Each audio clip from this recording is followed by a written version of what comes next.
ఓం నమ శివాయ. నా పేరు అంజన. ఈ రోజు మేము పుణ్యలింగేశ్వర స్వామి క్షేత్రానికి వచ్చాం. జయ సిద్ధి గణపతి దీవెనలతో పునీతమైంది ఈ నగరం. ఇక్కడ ఈ టెంపుల్ లో మనం ద్వాదశ జ్యోతిర్లింగాలను దర్శించుకోవచ్చు. అన్ని ఒకే చోట. మనకు ఒక్కొక్కసారి వీలవుతుంది, ఒక్కొక్కసారి వీలవుతుంది. అన్ని టెంపుల్స్ మనం కవర్ చేయలేము, కానీ అన్ని ఒకే చోట ప్రతి మానవుడు ఒకేసారి అన్ని దర్శనం చేసుకోవచ్చు.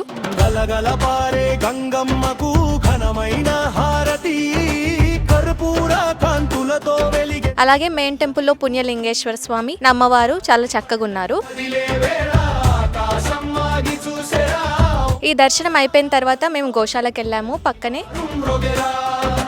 అడుగదుగో మాణిక్యాంబ సమేత. మనకు అన్ని అందుబాటులో ఉన్నాయి ఒకే ప్లేస్ లో. గోశాల దర్శనం తర్వాత పక్కనే మనకి ద్వాదశ జ్యోతిర్లింగాలకి అభిషేకం చేసుకునే ఫెసిలిటీ కూడా కల్పించారు. ఇక్కడ మన చేతులతో శివుడికి మనస్ఫూర్తిగా అభిషేకం చేసుకోవచ్చు మనం ఇక్కడ.